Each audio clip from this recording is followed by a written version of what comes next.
आज आमा जानुभयो हो। अनि मैले चाहिँ भोइस ओभर गर्दैछु। आमा चाहिँ रेडी हुँदै हुनुहुन्थ्यो अनि मैले चाहिँ भिडियो गरेको क्या। आमा चाहिँ के भन्दै हुनुहुन्छ, यस्तो गर्नु यस्तो नगर्नु, आराम गर्नु यहाँ त्यहाँ भन्नुहुँदै थियो। अनि कति धेरै इमोसनल भएर म त कति धेरै रोएँ कि। अनि आमा पनि कति धेरै रुनुभयो। फर्स्ट टाइम होला हामी यसरी छुट्ने बेलामा रुको।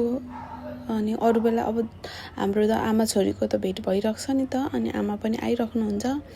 तर यसपालि चाहिँ अब म सुतिरहेको थिएँ नि त। अनि अब यति बेला त कस्तो विक फिल हुन्छ अनि कसैको सपोर्टको जरुरी हुन्छ। त्यही भएर होला अब आमाले सबै गरिराख्नु भएको थियो। अनि अब आमा भए जस्तो त हुँदैन नि त।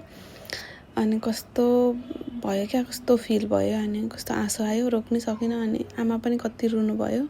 अनि कस्तो भयो कि कस्तो एकोरी गएँ।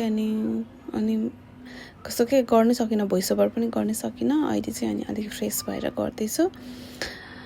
अनि मेरो आमा चाहिँ जानुभयो, आज 24 दिन जति बस्नुभयो। अनि जानुभयो हो।